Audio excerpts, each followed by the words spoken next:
Whew. All right, welcome to the Rocket Launcher podcast. This is episode 60. I am your host, Supreme King, and I am joined with my co-host as always, and his name is... It's your guy Omezis. How you doing, man? How's everything going? I'm doing great. I'm excited for that new South Park game, actually. That got me hyped up. I just saw the trailer today. It looks like it's connected to the other ones, too. Because Cartman's doing the whole, hey, new kid, which is who you are for the other game. So I'm excited for it. I'm excited because actually I think I'm ready to just record solo vids again. Because I know I haven't done that in a long time. But I think I got my lighting situation okay and stuff. Hey. And then just what it really was, it wasn't so much the lighting, it was more just the scheduling of time to record to begin with, because I didn't have as much time as I did before. Usually I would have that Saturday morning right before, but lately my Saturday mornings have been going to other things, just running some errands and stuff like that. But now I have more time in the evening time, from 9 to maybe midnight, let's say 9 to midnight, where I can actually do some of this stuff and get back in the groove, man. I basically abandoned YouTube for 3 months, probably a little bit longer. And my apologies. Thank you to everybody who still watches. Thank you to the people who ran the views up on some of the previous episodes of the podcast. The podcast is usually not pulling in the same type of views as a video of me talking about Elden Ring versus God of War, right? But now a couple of them have gotten a certain audience, I guess, that watches recurrently, I guess, and so I appreciate it. Yeah, greatly appreciated. Yeah, consistency is what matters. So this was still the most consistent thing on the channel, regardless of all of my solo efforts. And so that's what matters the most. So I appreciate it. Thank you to everybody. I think one of the biggest topics I wanted to talk about is still going to be Red Dead Redemption 1. I think a lot of people are very, very cold on this. I can't say hot and cold. It don't seem like too many people are happy about this at all. No. And then we could probably talk about that PS5 Slim little thing that popped up recently.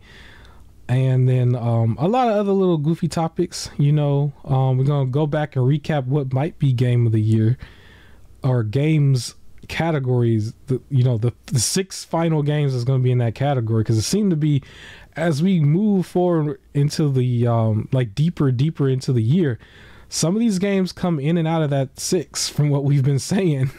And it seems to be a good year for gaming overall, because there's at least 10 games. We could say 10 games that are really good, and then there's 5 or 6 extra that's not really that good that we thought was going to be good. But overall, there's a lot more this year compared to last year, where it was clearly Elden Ring and God of War, and then everybody else was just sort of there for brownie points.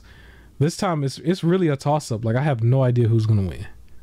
It really is a toss-up. It's so exciting. It's so exciting. It's a nice little battle royal we were talking because about. Especially, it's not one of those, I don't know who's going to win because they're all mediocre. It's just nah, there's a lot of just great games this year. Who is really going to win?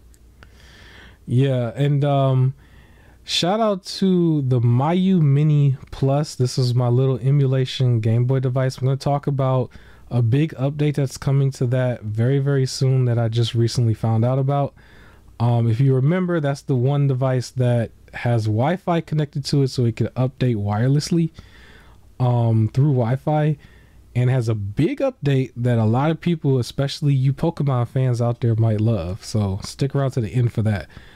Real quick, in the intro, the game on the screen is Grid Legends. This is actually your footage. Do you want to say anything about it, your experience, real quick, before we move into the first topic? So since it's my footage, don't judge my driver. So this is a PS Plus game. It's good. If you're a racing fan, it's good. It is very cinematic. So Even we like waited to start the recording, I can say, because there's just footage playing of people talking, and like basically in between, like that whole part at the beginning where it was just sitting on the London setting, is because I was letting the narrator finish talking. And then after their like races or in between stuff, a lot of times it's just back to cinematic footage. You're supposed to be this like new up and coming racer, so it's like they cut it with like real life people supposedly talking about you, like, you know, like, oh, this guy is great and things like that. I can't believe what happened next, and then it'll like go to the actual race. So it's cool. Like if you're looking for a like I like cinematic stuff as well. So it's definitely like it pulls me in, and like because of the story, if you're a person who kind of gets bored with repetition quickly, it's a little bit better because of course you're just going to be racing a lot, but at least you have the story that you can watch as well. But if you're a person who doesn't want to sit there and watch like 20-minute cutscenes, then this is not for you. But the controls are fine. It's some of the drifting is a little like weird, but like in terms of it's not like the others. So it has its own like level cap that you're, you know, like your own difficulty that you're trying to get used to, without being too different from other racers as well. So it's a decent game. How would you compare it to, let's say, Gran Turismo? I do think Gran Turismo is better. Like it's more refined. Like Gran Turismo and Need for Speed are like a lot more refined than this one. It's like you could tell they really, really know what they're doing. Where this one would feel more like the AA version of those. Okay. So it's still like it doesn't feel extra like you know, just put together or some like a one person like really working on their like pet project. It's you can tell there's some, you know, effort behind this and some work behind it. But I think for most people, if you had to choose between the two, they're gonna go with the Gran Turismo. All right. Yeah, well, of course. Yeah, Gran Turismo has the name and it stretches all the way back to like PlayStation 1. But okay, that's cool. I will say, I believe in the month of games like that this one came out, this was one of the better ones. Out of the three? I think it came out, yeah, I think it was like this, Descenders, and another like sports related one, and I would say this was the better one out of the three. Okay. That actually reminds me, I gotta check and make sure I claim the PS Plus games. They usually send me I appreciate when they send you that notification and be like, make sure you don't forget. Yeah, and I usually do it immediately, but then it's like a week or two might go by, you forget. We in the middle of the month, so I'll check it after the podcast when we hop on the actual thing. But yeah, man, the first big topic that we can talk about, Red Dead Redemption 1, man. The one thing that I remember though, for anybody who followed the channel as far as like the podcast, like I said before in the beginning, I appreciate you. This was something that I mentioned before. I was like, it's in its rumor stages, but it hasn't been announced yet. I don't know if that was exactly last week or the week before. I was like, just expect it to be announced at some point, basically, right?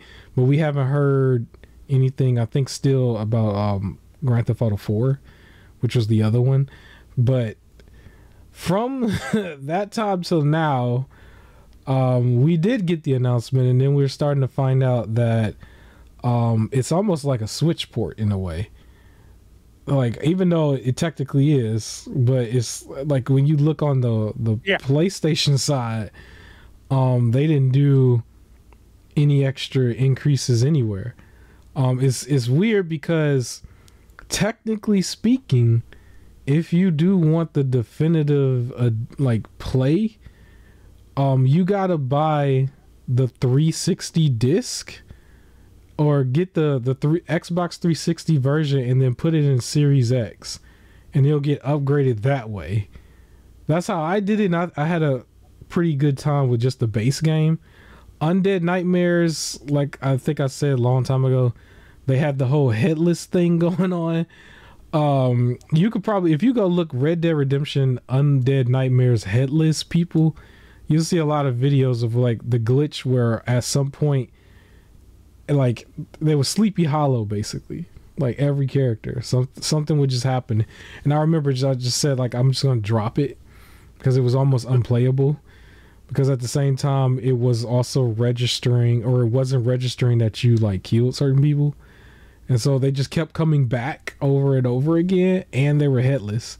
And you had to like shoot them in the like little hollow in their neck or whatever to get a perfect headshot. But just to fast forward, it doesn't look like there was any enhancements done.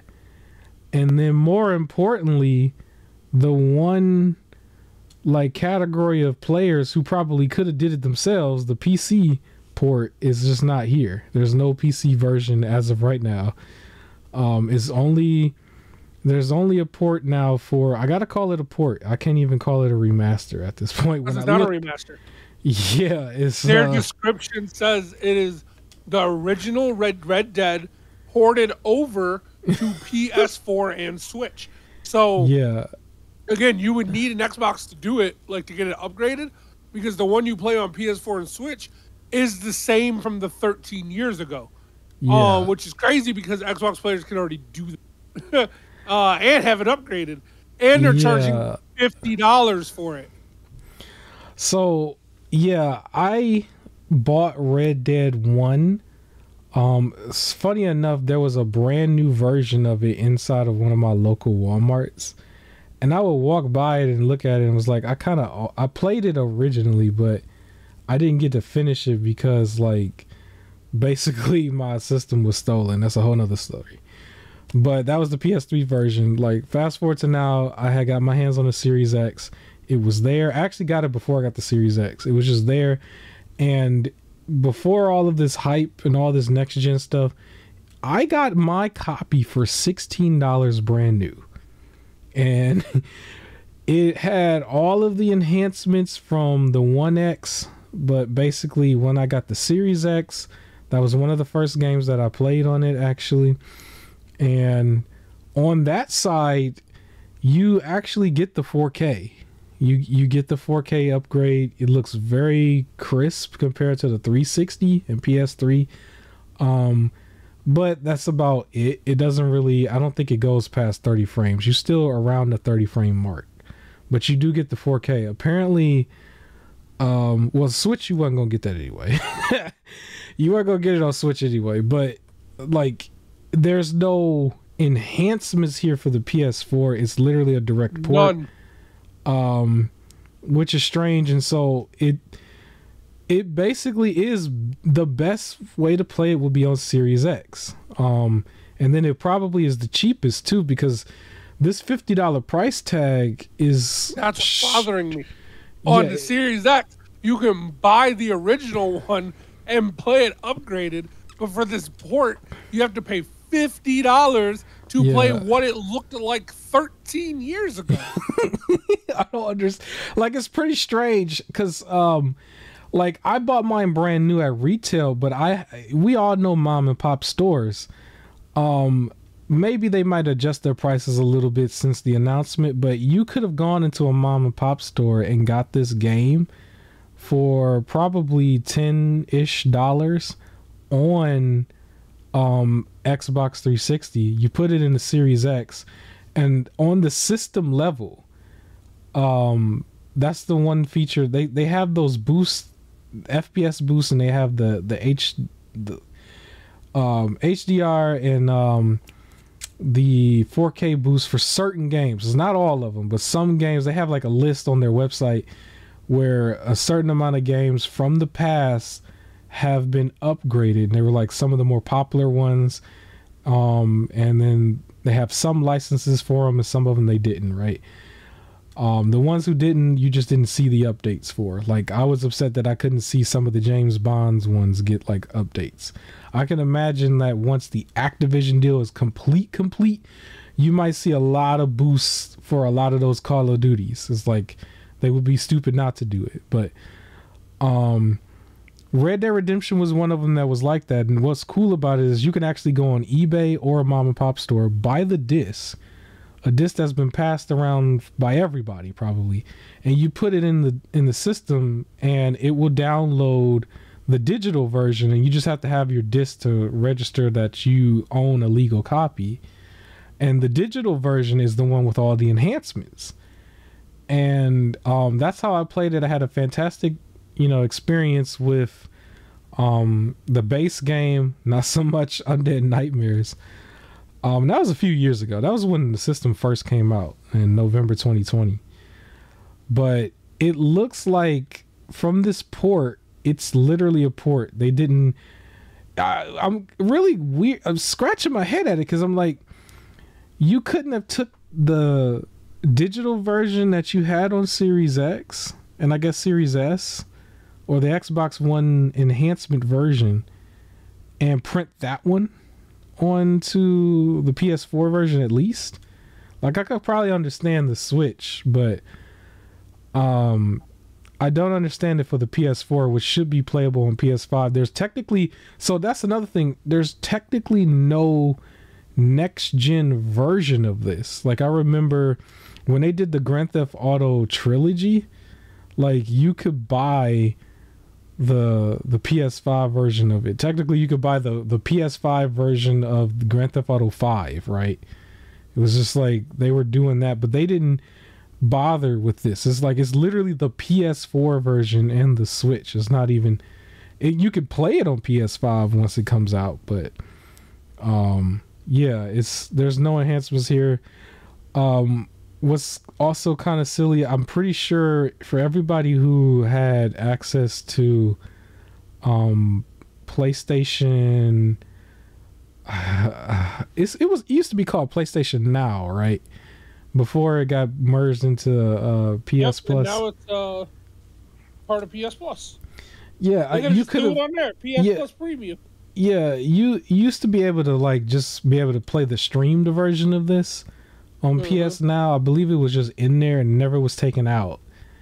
And I guess this version is probably going to be very similar to that version that's been there this whole time. And there's no other change. Okay, the digital version is coming out next week, August 17th. The physical version is supposed to come out on October 13th. Oh my gosh. I call. Why does it take so long? I kind of call. I gotta call him out on that a little bit because I'm almost certain that that's gonna get treated like Remnant 2. As far as like that physical version, I don't think that's hitting your stores. Yeah, I don't think that's hitting your stores. I don't think so. That you're only gonna be able to get it online, guys. I'm almost certain. Don't expect, you might be able to see maybe the first shipment go out, but I don't think they're gonna do more than one shipment because it's already got heat, and they seem to be very, very like cautious now going forward with how many games they put in the stores now that's at that $50 price point. I was trying to do some research. I was seeing that it wasn't just Remnant 2 and then there's a couple other ones that's out there, but you probably want to caution yourselves with that $50 price point. Anything that's going to call itself a remaster and they throw it out there for $50 is not going to be in your stores. I don't think so. As far as the physical versions, on paper it'll be available, but that just means you're gonna have to get it from Amazon or get it from like whoever online, and it just ships to you. But yeah, Red Dead. So my co-host, if I remember correctly, this was one of the games that he was waiting to be on an updated system. Am I correct about that? This is like way before it started to get this news. Yep. Okay, I thought you was muted for a minute. It's okay. It's okay. And so you finally get the news this week that it is coming, but now it's exactly the same as the one that I think I gave you from a long time ago. So yeah, it's really no point. I was going to bring that up, that I have it, and I have a PS3, right? Yeah. And I kept telling you that, like, I missed the mark. I didn't play it when I was younger.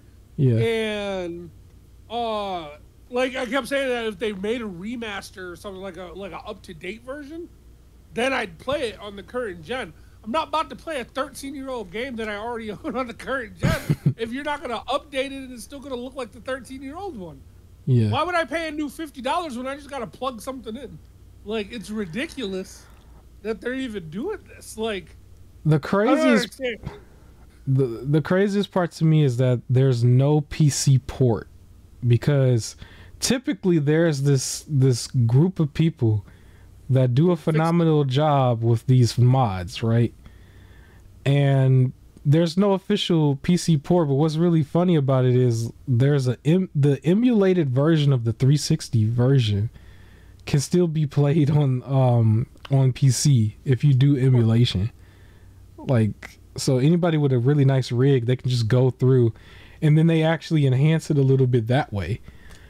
But there's no definitive PC port, and it's like this is the one game, or one of the games that needs a PC version, you know, just for preservation period, and they're not even bothering doing it on that side, at least not yet.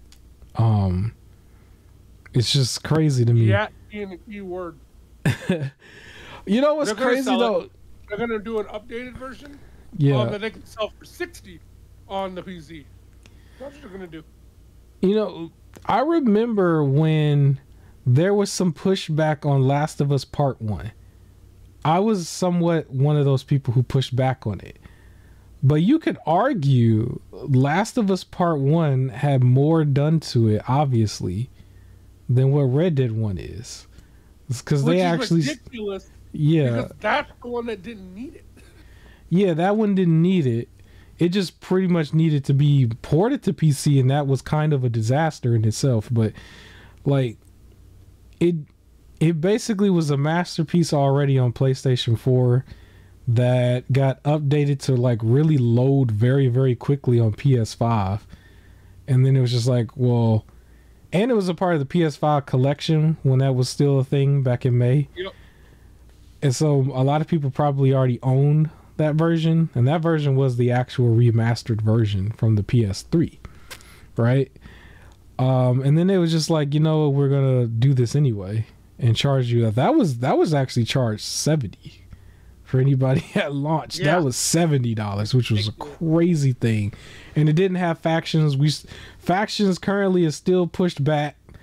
Funny enough, but they charge $70 for that. This one, there's nothing really being done. It's just, here it is. It's like, it could have been similar to like Knights of the Old Republic, where the Switch got a port of the old one, but then they were announcing some sort of remake, at least for like PlayStation 5. Thinking they were going to do some sort of like joint one for, it was going to be like 70 or 80, and it was going to be a remastered, like slightly upscaled, nothing super crazy.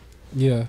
Remastered version of the first one, packaged with the second one that you could just buy as like the definitive collection of Red Dead. How they did the Nathan Drake Legacy thing, where it was just all three.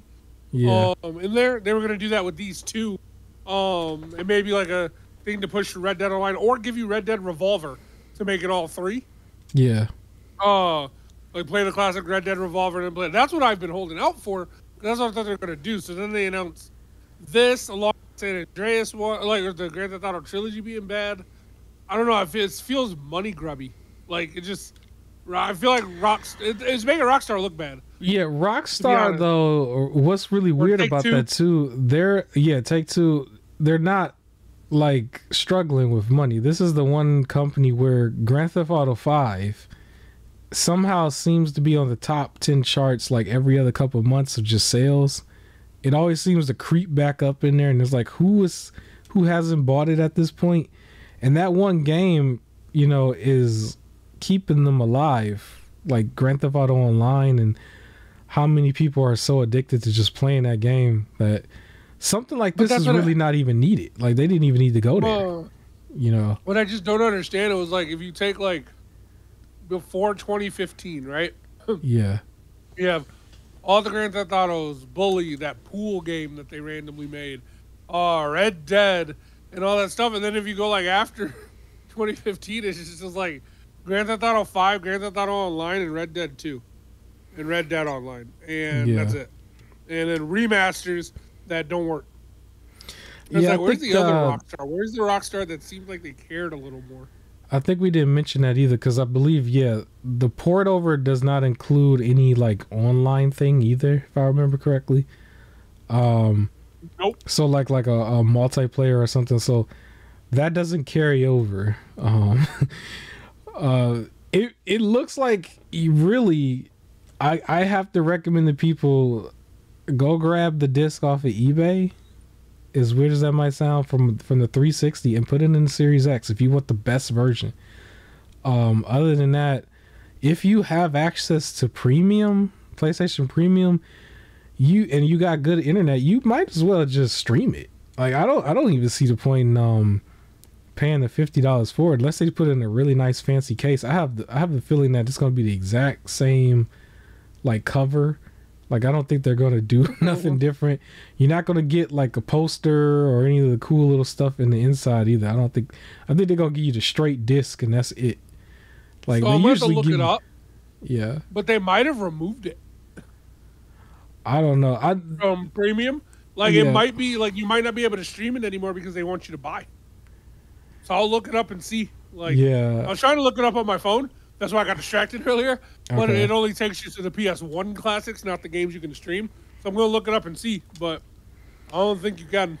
Yeah. Well, anybody who has Xbox One X, One S, Series S, or Series X, that might be your best way to play it. And you'll probably still play it for the cheap.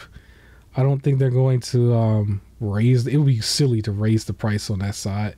I'm pretty sure on average you'll find this for like maybe 20 or less, especially during like some of the online sales on the Xbox digital storefront. But yeah, I definitely can't recommend it on PS4 or Switch.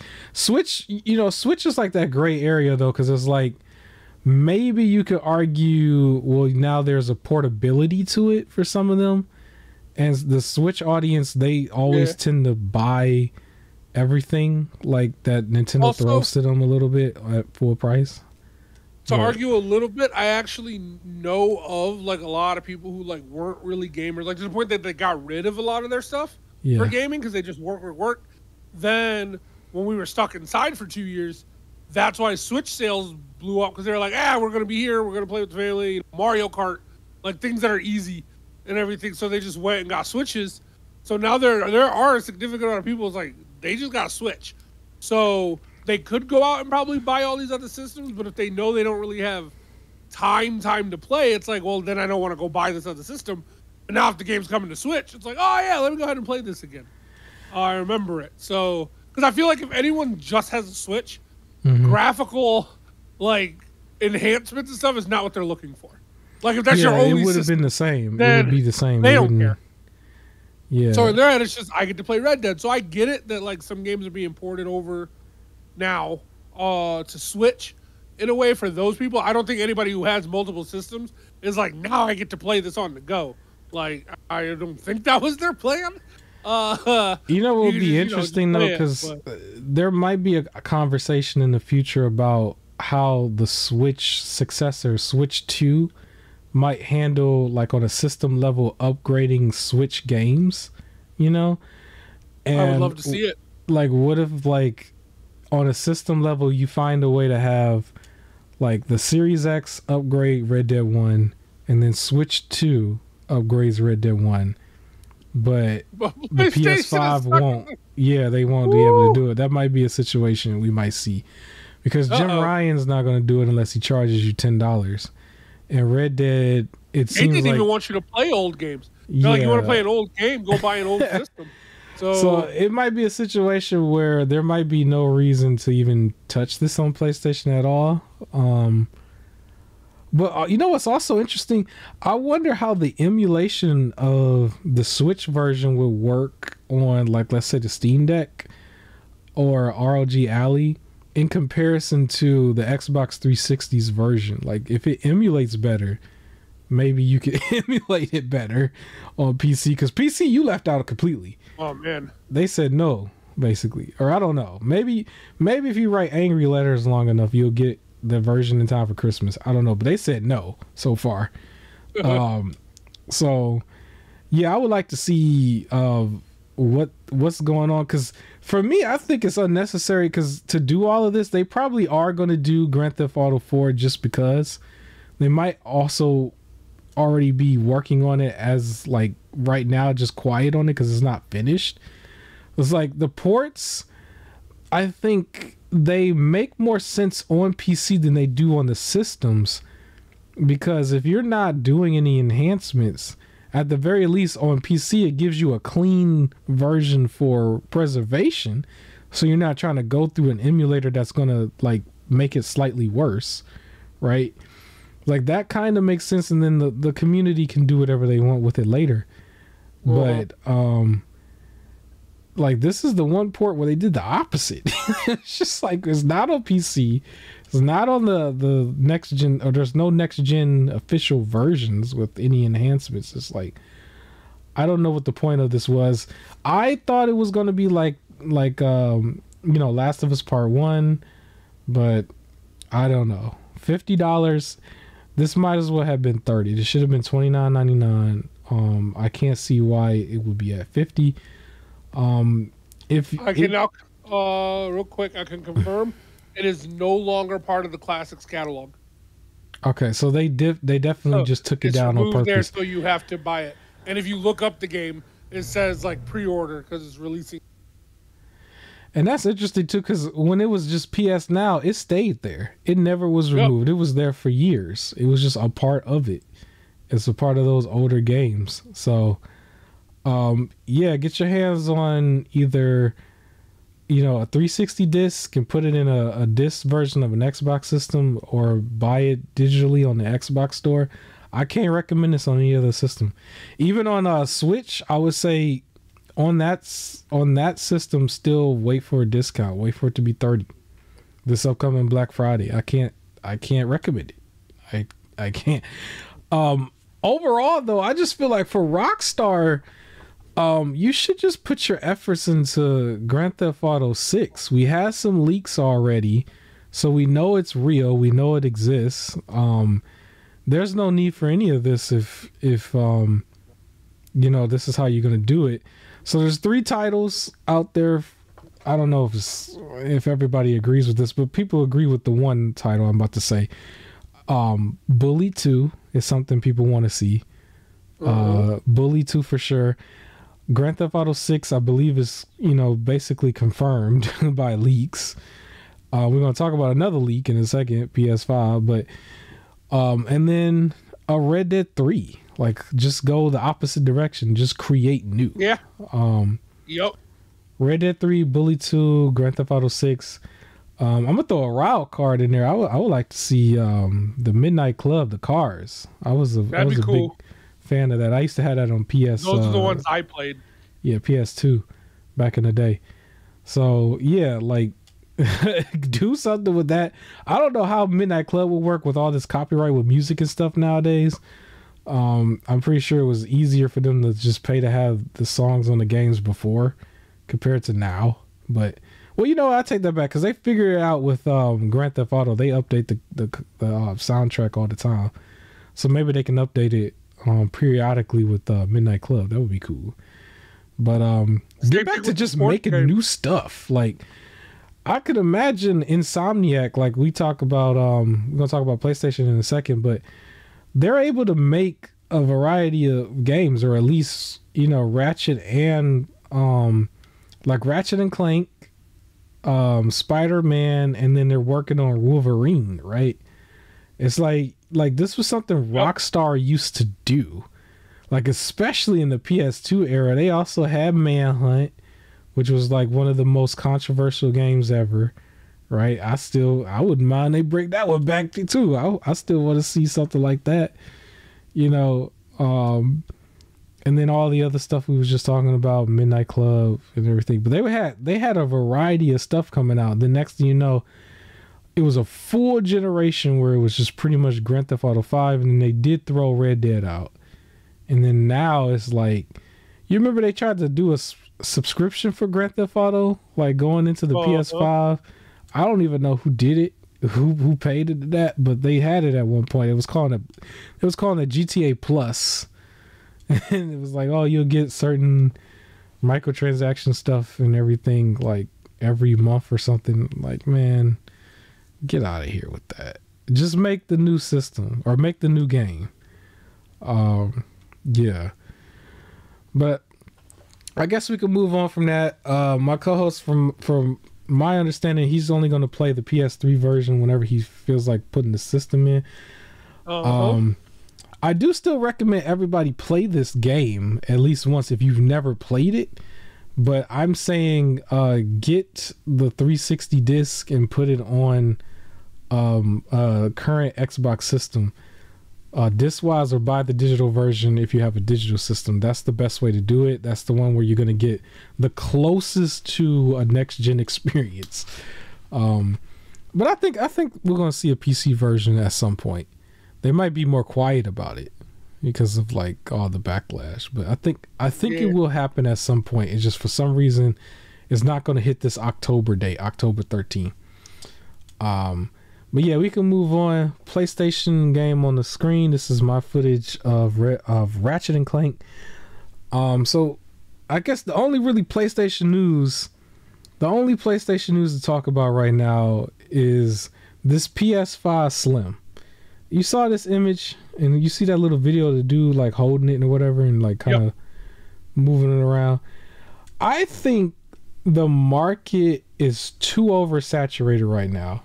Part of it was my fault a little bit because I did buy the ROG Ally and the Steam Deck. I was like close to buying a VR2 because it was sitting in front of my face at one point, but I was like, I didn't do that one. That's like the only one I didn't do. But it seems to be now more hardware than software. It's like the games are not coming as frequently as the hardware. It's like we only need one piece of hardware. But it's kind of weird to think that we're very close to starting to see like mid-gen refreshes, but we didn't see a good collection of games in the first half of the generation. I agree. Like we're like 2/3 into the first half of the generation, right? If that makes sense. And I don't think there's enough games there. Like, can people really produce like at least 10 to 15 games for the PS5 and Series X to where they're saying like, this is my roster so far for my system? I don't think it's that many. Like maybe if you add the if you add some of the like multiplats, but then at the same time, a lot of these games crossed or still in the cross phase where there's PS4 versions and there's Xbox One versions, right?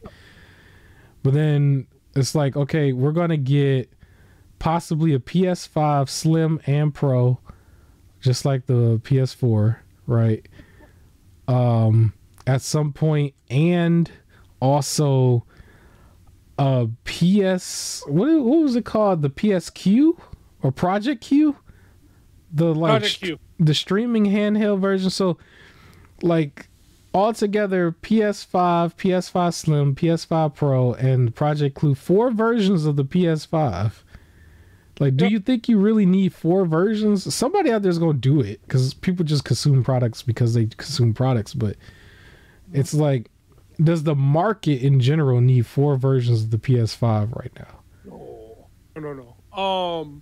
The issue is what they're doing is because they're not producing games as quickly as they want. They're just trying to target collectors now. Because there's a collector who just, I want all of it. Yeah. That's who's going to buy all of it. That's what I think too. Yeah. It's just. But I don't think that here's my issue. So whenever you see the like Slim one or something like that, it's always because it either moves just a little bit faster, has just a little bit more storage, or is like can do a little bit better of the graphical output with the current TVs, right? Yeah. The games can't even keep up. Like we're being promised 4K, and then we get a game that's like, I'm sorry, it can only do 1440. Like it's not gonna hit that 4K. You want that 4K, and it's like the game ain't gonna work. Yeah, the main thing right now that we're seeing is there are a lot of games that's not even doing 60 frames, right? Yeah. Can't do 60 frames. Sorry. So it's like, what is the Slim or these new ones really gonna offer? Like, I still don't go to the store and just see a PS5 sitting on the shelf. Why are you still making new stuff? Because it's like first. Go ahead. I was gonna say first, get people to be able to get the system. You're right. Before you start making a new version of it. I don't understand. I have another complaint too, but go ahead. I was just gonna say, like, I still remember like what I've been saying for the past few weeks now. Like, there's one particular store that has a PSVR 2 in it. Oddly enough, and I've still never seen a PlayStation 5 on the shelf. And so it would be kind of silly, like, okay, well, maybe one person might get this VR2 that seems to be sitting in this one Walmart, but the PlayStation 5 has never hit it. I've never been able to just walk in the store and they just have the system. It's usually you call the store to make sure they have it in stock, like one particular one. It's a little bit more available now. Like, I think if you was trying to get one, you might get it by the end of this weekend, you know? Okay. But I know places that they have it. It's just in the back. So it's like you show up and it's like, yeah, we got 5 in the back. And it's like, why is it in the back? Like, yeah, you can't really just walk in and you just see it. Like, you can't walk in and see it. You got to ask the person, do they have it in stock? And sometimes they might. You know, and that seems to be the thing. Or you can probably find a used one at a mom and pop, maybe. But even theirs is like still more scarce in a way. But it's the market is too oversaturated. Because a couple questions I would have about this is, with the Slim model and Pro model of the PS4, the one thing that we saw that was an upgrade, there was the 4K, but then they made sure there was like a full terabyte of storage, right, on the SSD, or not SSD, but just the regular HDR or hard drive, right? Like, is there going to be a full terabyte of the SSD? That's the one thing I would like to know, because you're probably not going to be able to enhance too much on, like the system wise as far as like graphics and stuff. It would be really weird for them to advertise that you can now, when the PS5 and Series X, like I said before, on the box, I said this on like either last episode or before that, like, it still advertises 8K and then it still advertises 4K at 120 frames, which you have not seen anything close to that on the system. Nothing. Somebody can get that probably on their super PC if they got one of the 3090s or 4090s or something. Especially if they're having like medium settings or just... Even then, not every game can handle that, where Star Wars had to say, well, you can't play it because of your 3090. So, like, that's my issue. It's like, Switch needs an upgrade, right? Because games are... Like, we're getting to the point where now things to get ported over either has to be more than 10 years old or has to be graphically brought down. For it, right? So it's like the Switch, the games are pushing to its limit. Most of the games coming out for everything else is not even near its limit, so much so that everything still comes out for PS5 and PS4, or games are coming out for PS4. Like, it's you can play it on PS5, but straight up the thing said PS4 as its targeted release model. Yeah, like, so that's like what it was made for. So it's like, why do we need a new Slim if games ain't even like, they're not PS5 and Xbox exclusive and now pushing the limits to where we need it to be a little bit stronger? It can't even, like, it's not even, there was no reason to get a PS5, right? Like, the only difference really between them, besides like 3 games, is that like, in a PS5 can load a little bit faster. However, for like Outriders, when we played it, it was able to load in like 15 seconds. But if I wasn't playing the game with you, I was playing the game with my brother and sister who are on PS4, so I had to wait 45 to a minute. Like, so it's like it made no difference. I was back on PS4 settings. Or I would load in quickly and have to just stand there and wait for them to load in. So the key thing though too is we were just talking about Red Dead Redemption 1. Let's say somebody buys this PS5 Slim. let's say it's real, and they buy it and then they play Red Dead Redemption 1 on that system, you're still going to be playing what looks like the PS3 version at 30 frames, no enhancements whatsoever. Yep. And you could take that same disc, let's say you bought the physical version, you put it in the PlayStation 5, the regular, and it's going to look and play the same. It's not going to be, there's not going to be any difference between the PlayStation 5 and PlayStation 5 Slim, because like the enhancements and everything is coming from the developers and how they, you know, optimize for the systems. And if they're not doing it and just doing a straight port over, it's like, oh, it's good enough. It's like, well, you're buying new hardware for no reason, you know. And like literally like the PlayStation Q, not Q, is it Q? Project Q is basically going to be you're going to get PS Now. Like let's say we do Red Dead Redemption 1 again. You got a Project Q, you pay whatever you pay for that just to basically play Red Dead in like PS Now version. Basically you're back, you did a full circle, you're back to PS Now again, but you spent all this money just to do it. And it's like the difference is that now it's portable. Now you're playing that, or you could have got the Switch version, like, and not by the not by the portable one, right? It's like, okay, and then you save your phone battery, and you can play Pokemon if you want. Like, I don't know. So we're spending too much money on hardware. There's a very big oversaturation on the hardware side now. And it's a waste of resources on PlayStation's end or on Sony's end. Like, why are you even doing? Like, again, it's like, it's not like these games are like pick 30 frames or 4K maybe, right? And it's like not even guaranteed that you can pick between those two. Sometimes it's like, look, it's gonna be 30 frames. So do you want it to work, or do you want to try and keep up with your 4K TV? So the fact that it is not like, well, you're sorry, your system can't handle both. The game can't handle both. So it's not like the Slim is going to now, or the Pro is going to magically make it be able to handle both.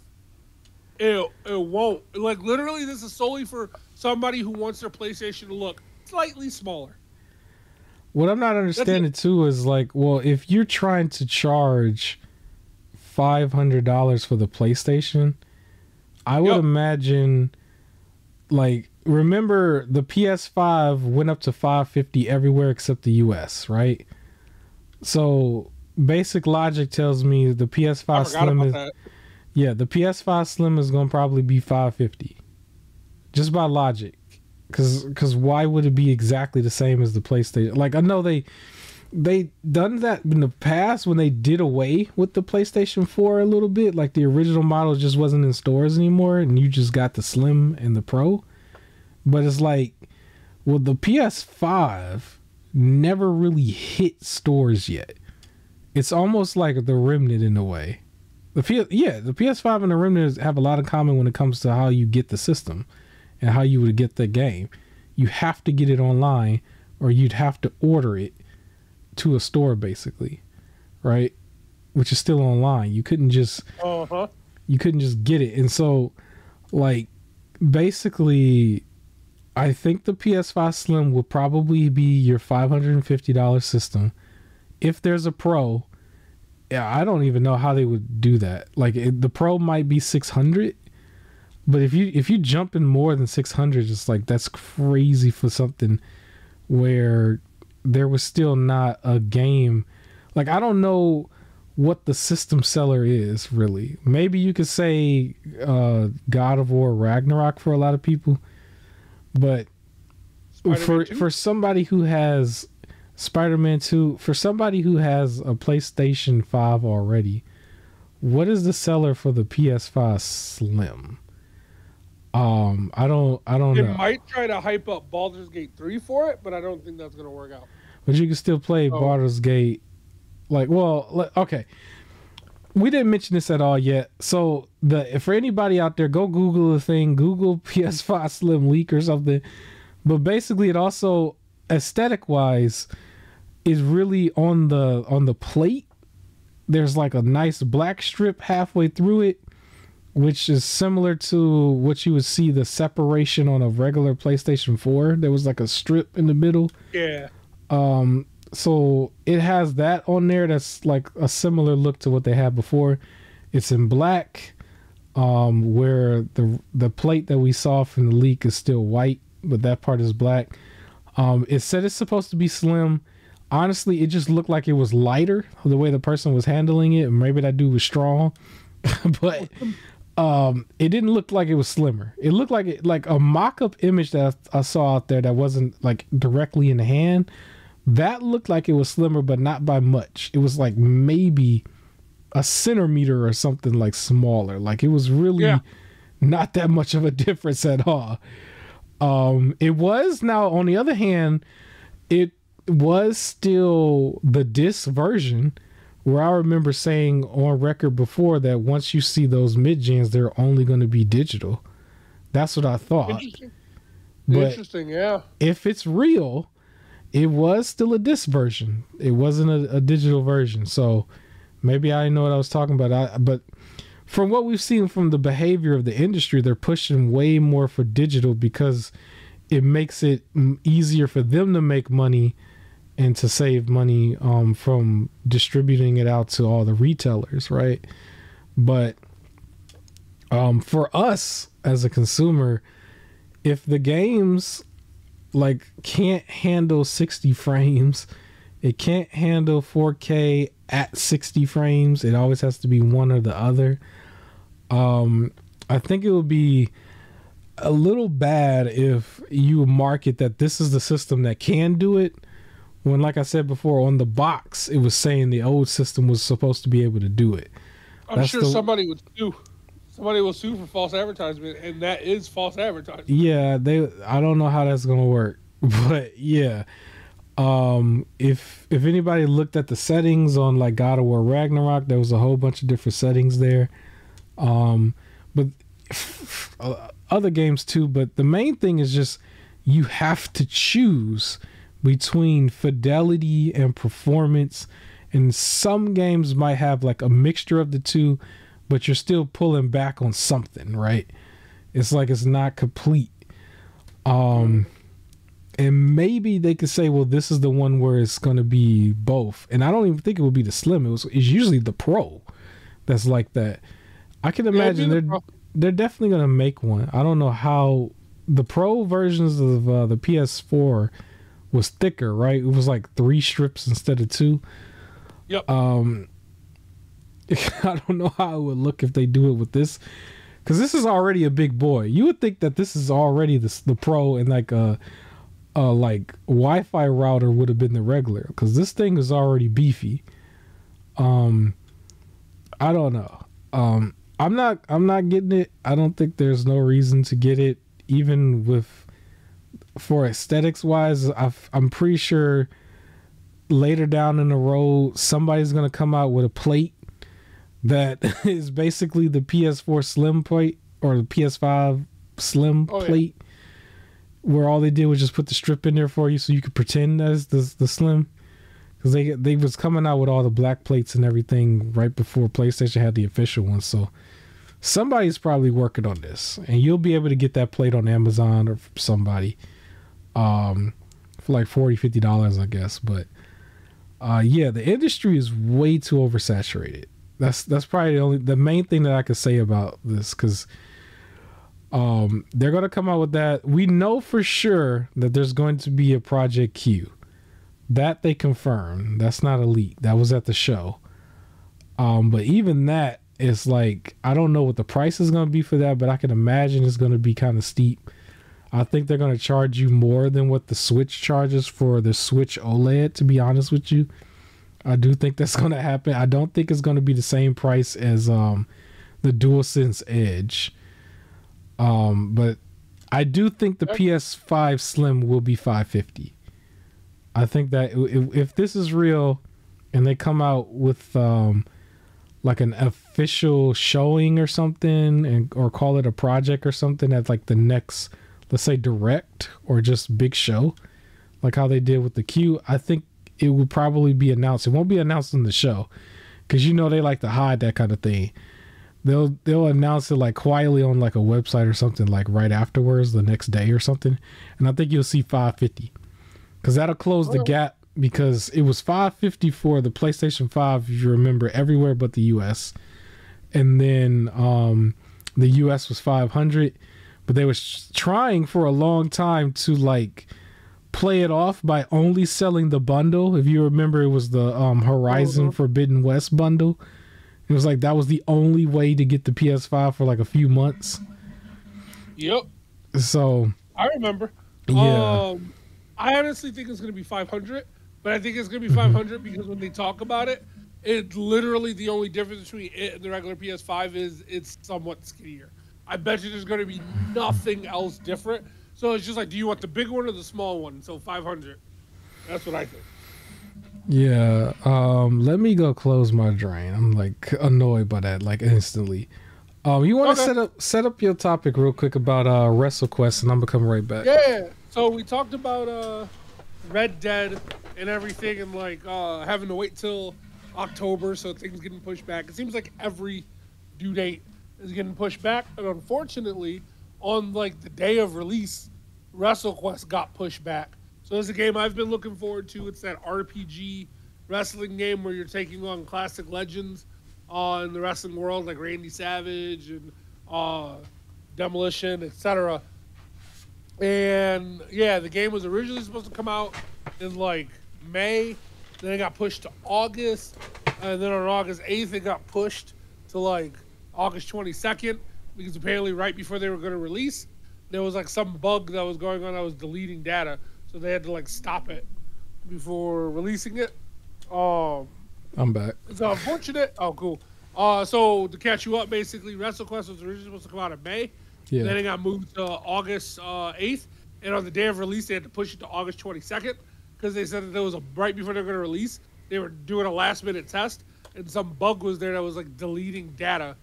Like it'll be like if you're playing and this bug happens, it'll just delete your save data, which it was like on an RPG that can't be a thing, so they had to push it back to fix that. So I mean, they've been honest about it. They even made a joke. Somebody said, "What was the mood in the office like when you realized you had to delay the game on launch day?"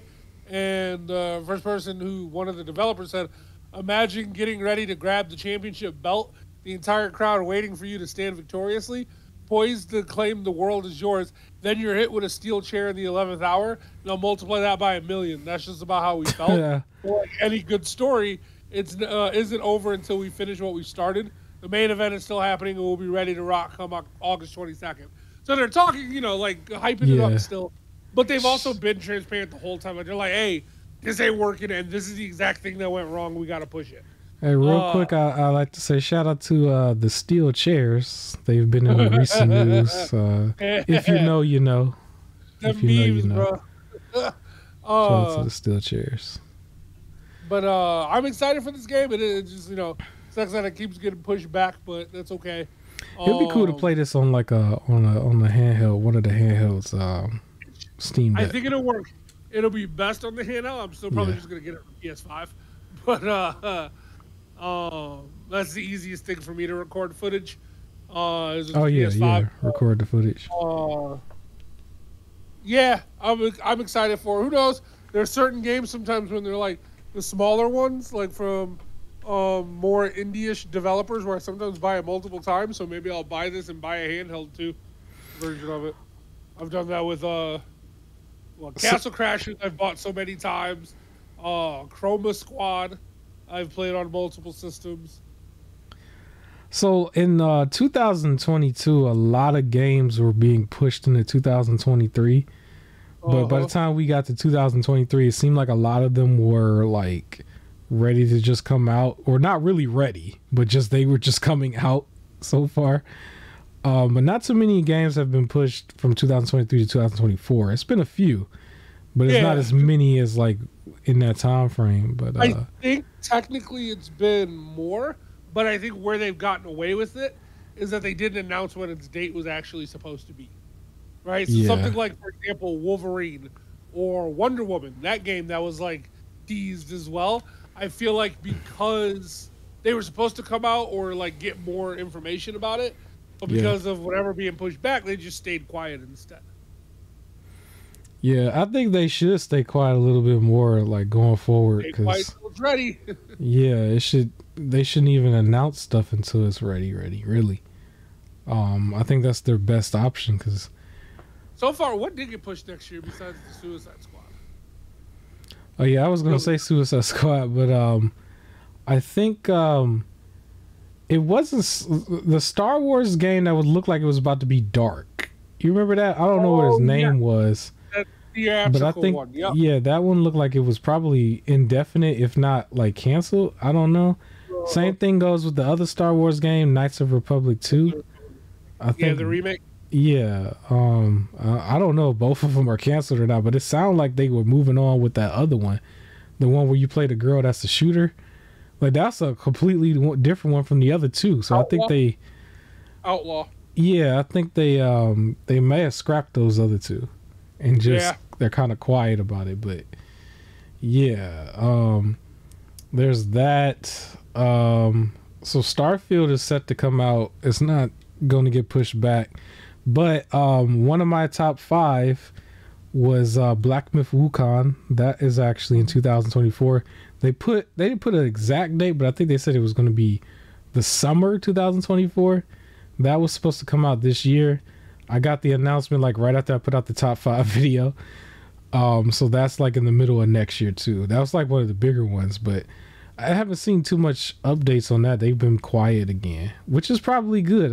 I feel like that's the best way. Don't put out, but you know, that gameplay was great looking. It was very great.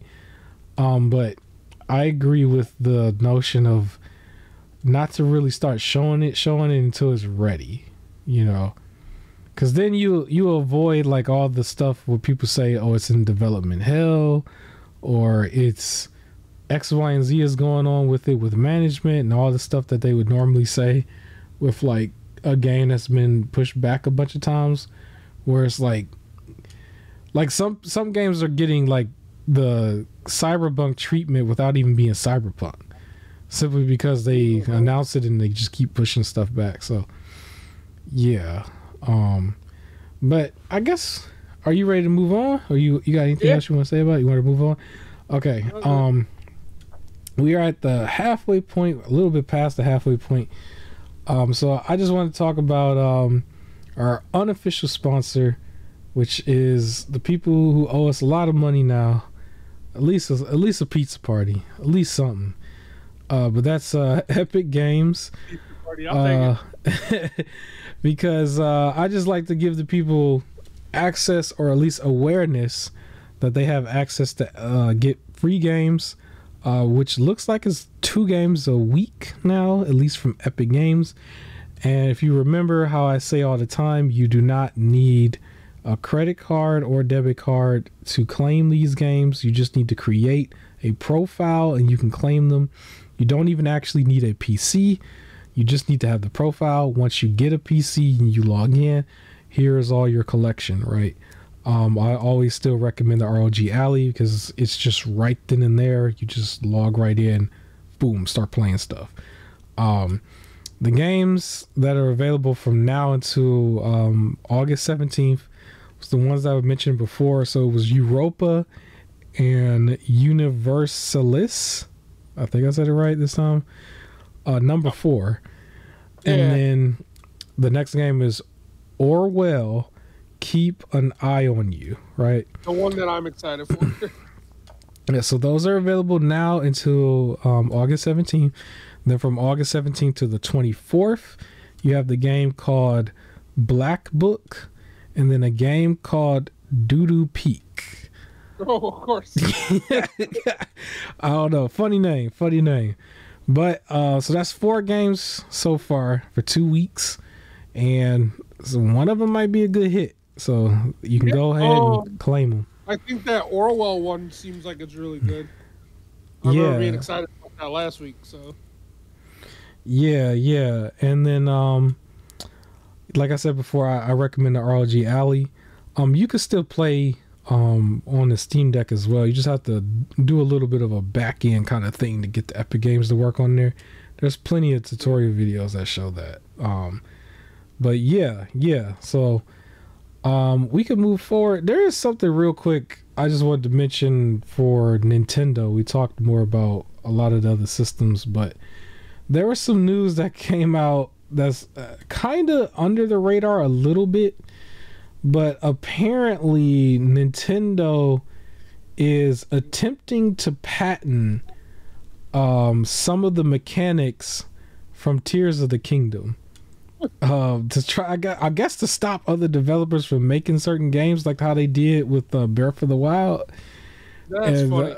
So I don't know how that's working, but that's basically the Nintendo news for the week.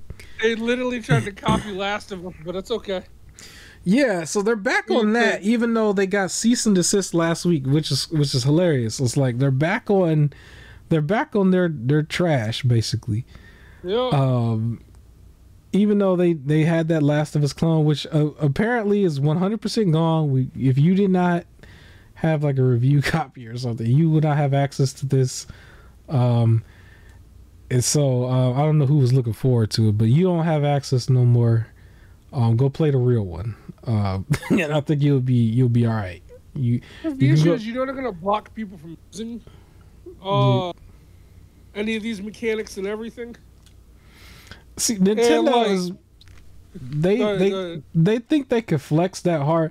I can understand them flexing on like the people a little bit, because the people is just an individual. They don't really have that much leverage, and they take advantage because the people don't have awareness of what their rights are in a way. But I don't see them taking that much advantage over another studio in the same way, because the way this sounds is that they're trying to prevent a Genshin Impact 2 in a way, or they're trying to prevent like they don't want you to all of a sudden have the ability to craft stuff and glue it together in a game that's probably going to end up being Genshin Impact 2, or what was the Ubisoft game again? I don't know why I always forget the name. Yeah, Immortal Phoenix Rising 2. All of a sudden you can craft stuff and like make a whole bunch of different fancy trucks and stuff in that game. You know, they don't want people to do that. That's the main thing, because that's his biggest draw, is like all of a sudden you can just glue stuff together and glue fans and stuff together and just make these fancy looking stuff with their physics system that they created, which is still fancy, especially for like the Switch. You didn't think something would be that innovative this late into the Switch, especially right before they might announce Switch 2, right? Yeah. But to try to do that, it's the long term. Yeah. Because sure, you can stop games from copying it now, but the issue is going to be is when they don't use this mechanic anymore. Right. And then no other game can never use this mechanic. So then it'll be like, hey, here's this cool thing. Why can't we do it anymore? And it's because Nintendo owns it and they're not going to do it anymore. Yeah. A funny example of this reminds me of Flappy Bird. I don't know if you remember when Flappy Bird was on the scene. It didn't even have, like, all it had was the tube thing that looked like the same tube that Mario would just go into and enter into another portal, another area in like some of the old 2D Marios, right? It's like that was used, and they cease and desist that game while it was still blowing up. And it seems like they would probably do the same thing to other developers in a way. You can't even go into the tubes. Like, nobody was equating the two together. But they did that to a small indie developer, technically. So indie developers would be the ones who would be attacked, basically. That's crazy. As ironic as it is, yeah. The tongue-in-cheek thing too is, I remember when there was like this group of people who was going in on like Horizon or Aloy being able to glide with her like parachute thing, and everybody was saying like, oh, they stole that because Link has the parachute, when everybody can glide in other different ways in other games. But it was like the fan base was saying that, but it's like, what if Nintendo starts saying that, like, oh, you can't glide? You know they will. Yeah, so it's ridiculous. It's kind of funny, but that's what they're doing right now. Unless they use this to stop PETA from making those trash games, then I don't want to see it. So that's what they're doing. But here's an interesting thing. I guess I could segue into this. This is one of my topics that I think is a huge thing for some of the gamers out there. So what I just found out relatively recently is the system or little like the device that I have called the Miyoo Mini Plus. Very popular on the very popular on the emulation side of things, right?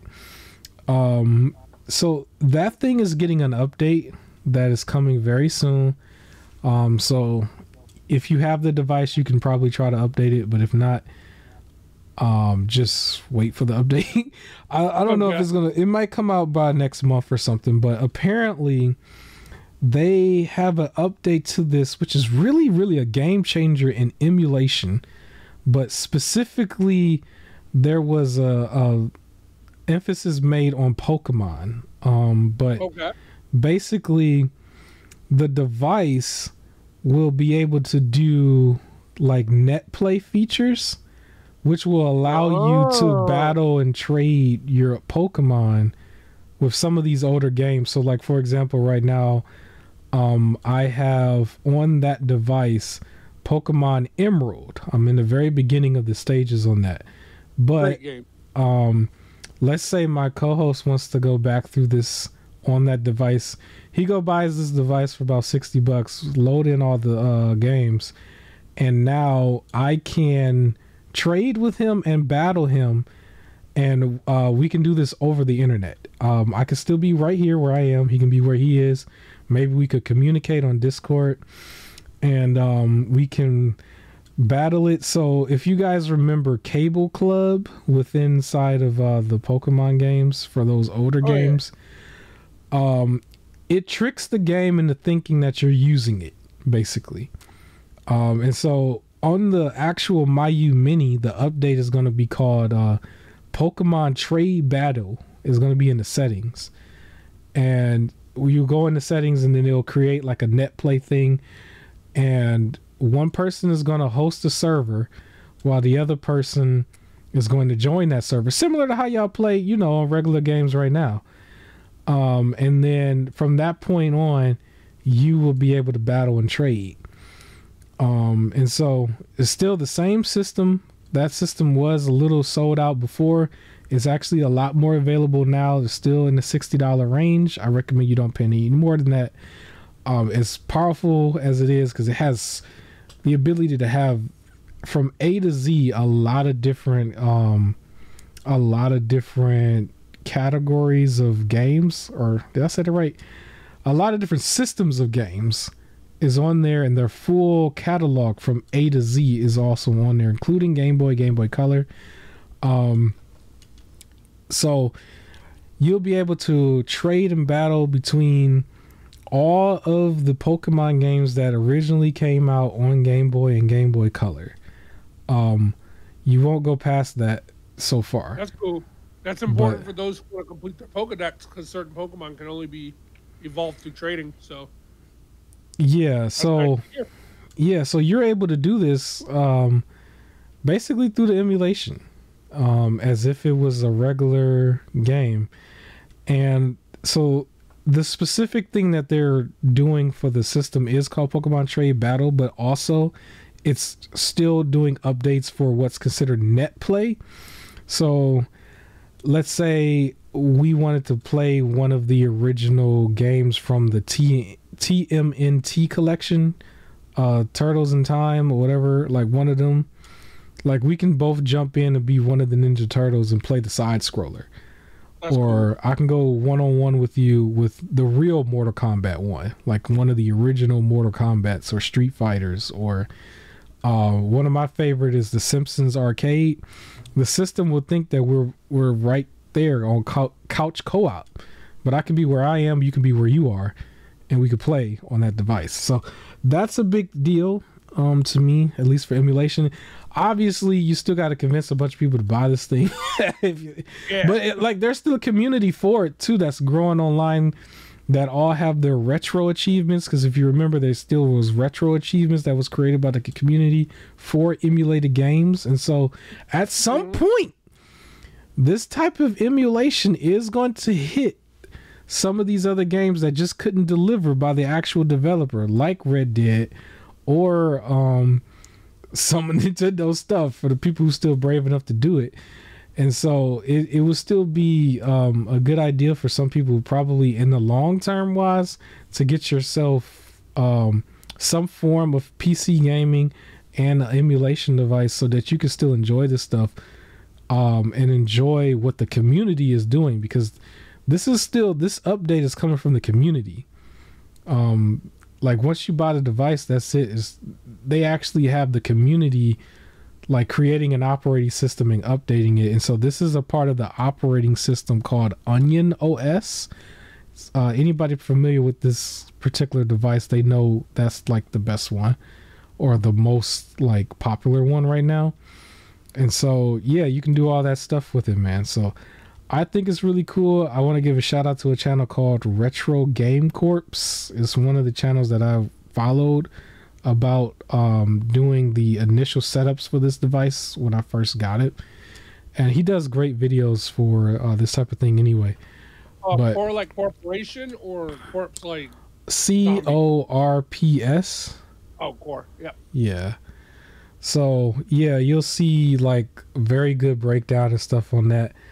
But yeah, I just think it's a big deal because there's a huge amount of people who pretty much do this for Pokemon only, and I know a lot of people was doing it on their phone, but I don't think you were able to like emulate on your phone and then trade or battle another person emulating on their phone.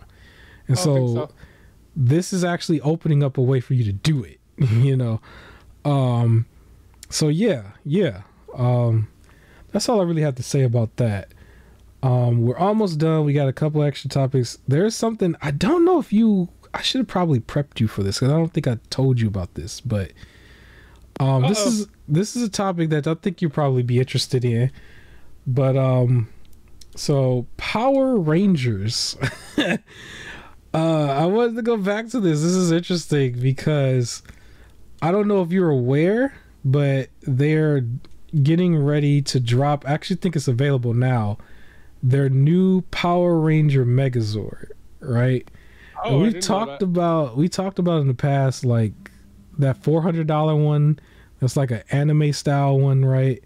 And then also like the Hasbro Megazords. I've been talking about Hasbro for a couple weeks now in a bad way. Well, apparently the new Megazord, this is going to be for the Cosmic Fury like line or whatever, toy line. The Megazord that's going to come out is going from the $40 price tag to $72.99 before tax. I think with tax is going to be $77. And it's not like those Hasbro Megazords that they were selling to like people my age. That was like the original Megazords that's like all enhanced and stuff. It's just your regular toy line for like what you would normally see in the stores, the stuff they actually do put in the stores. You know, I've been making fun of the Megazords for a while because I always thought like the newer ones look really mad ugly, and I think this one looks mad ugly too. It's like a lot of how many hours that kid's gonna have to work. Yeah, like that child who's gonna have to do chores around the house. Chores or cut grass or something. You got to cut everybody on the neighborhood's grass, and then he got to go to the next street. Yeah, it looked like I still think it looks ugly, to be honest. Some people probably hot and cold on it. It looked like it has a whole bunch of marbles or something on it, like a big circles. And oh yeah, the theme for some reason is so. The reason why, yeah, they are still using, if I'm not mistaken, some of the Sentai footage, and for that season they're like more for, it was like a marble, I think. Like it was like a marble that they put in something else. Yeah, I'm like, what is this? But the biggest thing now that everybody talking about for the collectors and stuff, because there are still collectors who do try to get everything every season or every year. Typically, though, these newer Megazords are in the $40 range. It's $39.99. They don't look as good and everything, but they weren't priced like that, right? They weren't priced crazy. But now it is going to be $77, at least for this one. And apparently it's not going to have the same features as the Sentai version one. And if you want to import that one, it's like $85 or something, apparently, because I think that one has like some light up stuff and like some sounds. Probably. Where this one doesn't have light up or sound. It's just straight brick. It's not even articulate. It doesn't do no poses or nothing. It's just now it's $70. I don't know. Very niche topic. I know at the very, very end I like to talk about some of the stuff other than gaming, but for any of my super nerds out there, I just want to know how y'all feel about that. Doubling the price. I don't know, but it's still less, a lot less than the Kari Kopta. I think that was the name of it. That $400 one. That one's $450, right? Coincidentally enough, that one comes out next month. I will be very. Oh, it looks so much cooler. Yeah, I'm gonna be interested in seeing videos. I'm gonna like search it like every week to see who bought it and see like their breakdown videos. But yeah, I just wanted to mention it.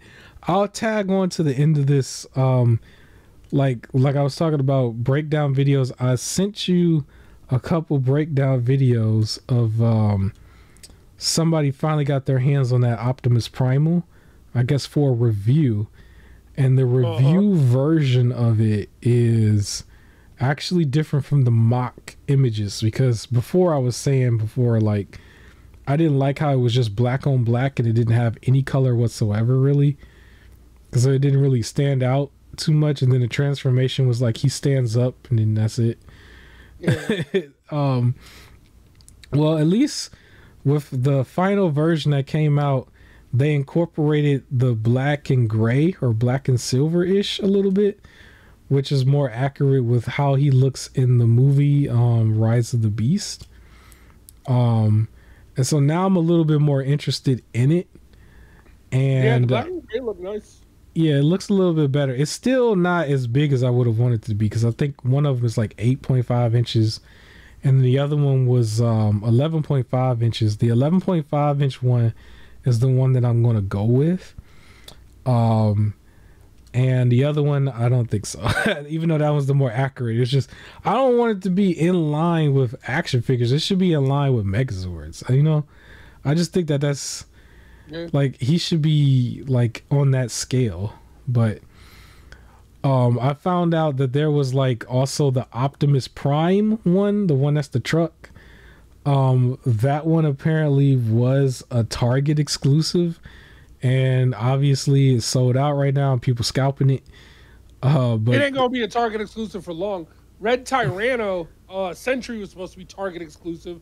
I ordered that early on and I got mine after it was released to the general public.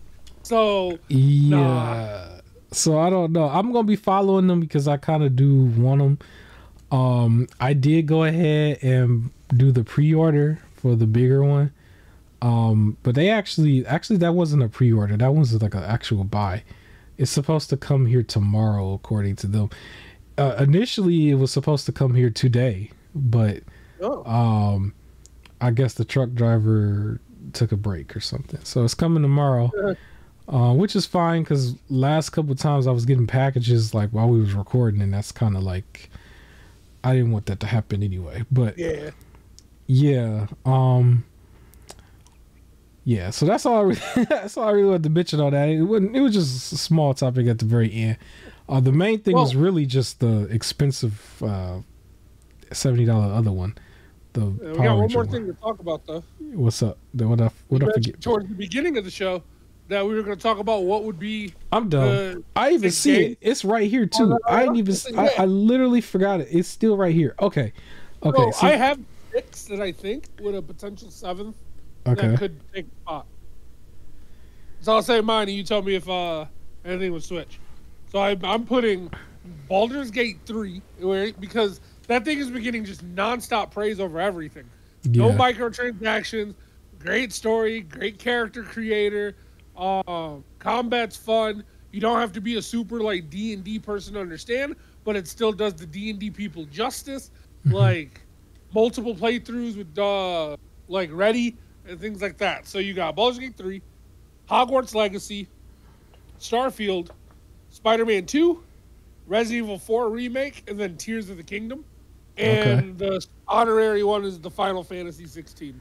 I seen people was like triggering Nintendo fans because there were posts saying that Baldur's Gate 3 was what was kicking Tears of the Kingdom out of the running.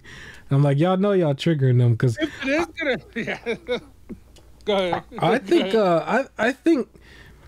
I think the way they do those award shows, they still do it in a political way in a way. So I think one game per system is probably guaranteed to be in the argument. So Tears of the Kingdom is locked. I think that's locked in. I think not Starfield. Well, yes, Tears of the Kingdom, Starfield, and Spider-Man 2.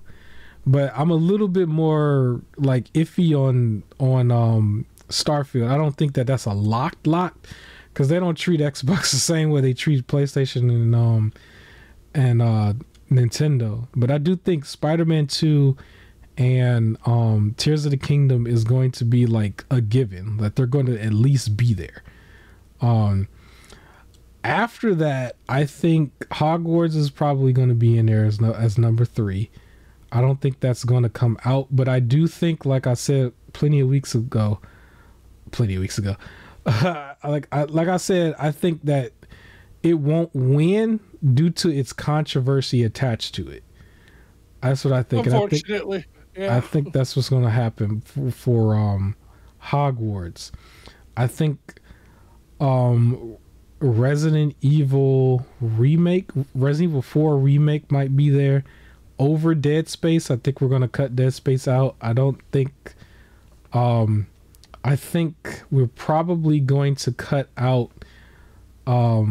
Diablo 4 in favor of Baldur's Gate. I think we could say that now, where before I was like it might be in there. I don't know if Final Fantasy 16 might hit it. If it hits it, I honestly think it should replace Resident Evil 4. Ooh. Not because Resident Evil 4 is a bad game, but it is a remake. Like, I think there's a difference between a sequel and a remake. So Tears of the Kingdom, if you argue like, oh, the mechanics are mainly the last one, except for the building stuff, it's still a sequel with its own kind of story, as opposed to this one. It was a remake of a fantastic game that already had a fantastic story. So it feels kind of unfair that it's like, well, now it can win. Like, it didn't win before, but now it can win. Yeah, I don't know. So that one might be a weird one, but I think it still holds a little bit more weight than Final Fantasy 16 just in the overall. But it does have like some sort of a head scratcher there, like, well, wait a minute here, because this is like already been done before. Other than that, even though I think Tears of the Kingdom is the lock for Nintendo, you might see some of them Mario games be a wild card. Maybe not the RPG remaster, but the other one, Super Mario Wonder. Is that what it's called? That might be a wild. No, it's supposed to come out either October or November, but that might be the wild card though.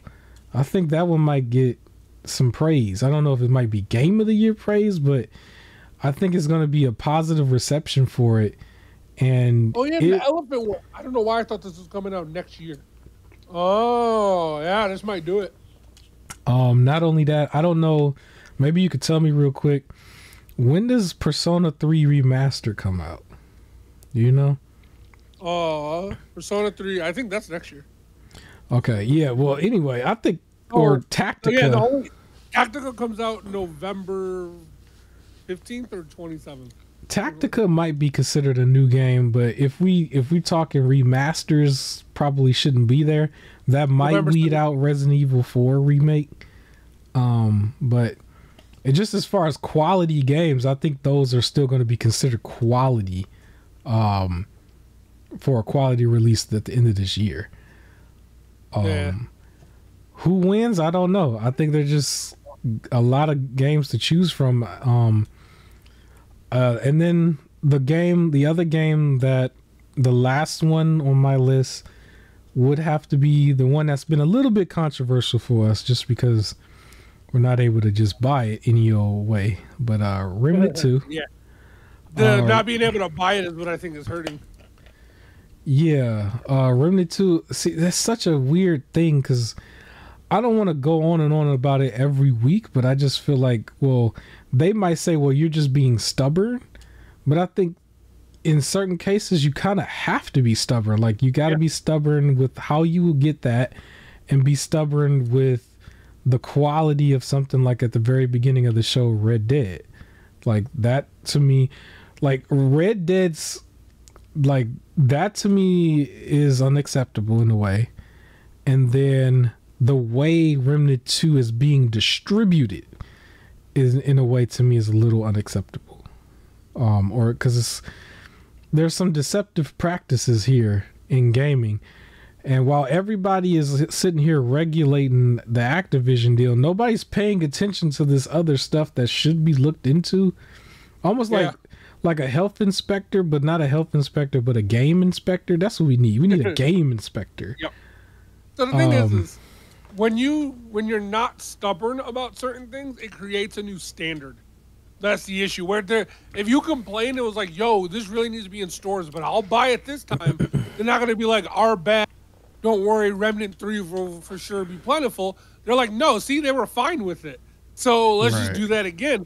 Or a new studio will go like, well, it worked for them, so it should work for us. Or, hey, we don't need to put in the work for a remaster. We can just re-release the game because it was really good. People are still going to buy it. It's fine. It's not a we hear you. It's going to be, no, you still did it. It's whatever. Yeah. Right? Because if that was the case, Diablo 4 wouldn't have been riddled with microtransactions, and the next Diablo game wouldn't also be riddled with microtransactions. But it's because people complained but still did it. Then they're just like, well, all right. It's the new standard now. I kind of want to take a stance a little bit on, I want the game to be, so for Red Dead, I would like a quality release. And then for Remnant 2, I just want it to be like convenient for how I want it to be, you know, because I still really don't want to buy it and have it shipped to my house. I'm not even going to be here to get it half the time. And it's going to come, well, it might not come loose, but half of the time for me, it's come loose inside of the case. Well, if I buy it, then if I have to buy it that way, then I'm getting it on sale because I got to pay an extra $10 for shipping. I don't want to spend. Yeah, that's another thing. Like, how do you like pay an extra $10 or pay $80 for you announce it at $50 and then, well, it's only available online. Well, the only way to get it online is if you pay, you know, a $7.99 or whatever it is where you can get it, and then that's how you make the money back in a way. Unless it's Amazon, a lot of us got free shipping with Amazon, but there's some form of an inconvenience there. Yep. You know, that I don't like overall, because you shouldn't be inconvenienced as a customer, you know, or a consumer of a product. So, yeah, that's all I really got for you on that. I don't want to be negative on it because I'm still rooting for them as a series. I think the developers did a good job in, you know, creating a game that improved upon Remnant from the Ashes. My beef with this is just the publisher. So it's going to be either THQ Nordic or Gearbox, how they're handling this. So they got to quit moving like broke people, basically. But that's all I got for you here. Leave a like on the video. Stay tuned. More to come. Next month, I know I'm saying month, but I plan to have regular content flowing in very frequently. So the channel will come back to life, basically, next month. There's a few things that I plan on doing. But I don't want to just start making videos where every topic, like some of these topics you see that's trendy amongst gaming communities, I don't feel like they're that big of a deal. But yeah, some of it could just literally just be in the podcast. It's like I'm not about to. I don't know. But yeah, I did actually want to do a solo on Red Dead when it was hot. It was just my scheduling. I couldn't do it. I was thinking about it a lot, but I literally just couldn't do it. Because I just felt like that was a game that I did finish, and I have the physical copy still. And I'm just like, I don't know what was going on with that. I could imagine though we're gonna probably still hear something about Grand Theft Auto 4 after all of this, and it's probably gonna be the same kind of quality. It's just gonna be a port. At that point, there's nothing else for them to really port. That would be it. But I think they're gonna just outsource that one too, have somebody do it, just because. But yeah, just like with Red Dead, I think with Grand Theft Auto 4. You're still going to be looking to Series X for those enhancements, because on the Series X, I think that one also gets boosted as well, in a very stable 60 frames. So yeah, but that's all I got for you here. Summer is almost over, but it's not over yet. Still enjoy it if you can. I will catch you next week. Any last words, man? That's it. Rockstar do better, and I was just about to say enjoy the rest of summer too. So look at that. All right, guys, we'll see you. About to hop on some Destiny. Peace.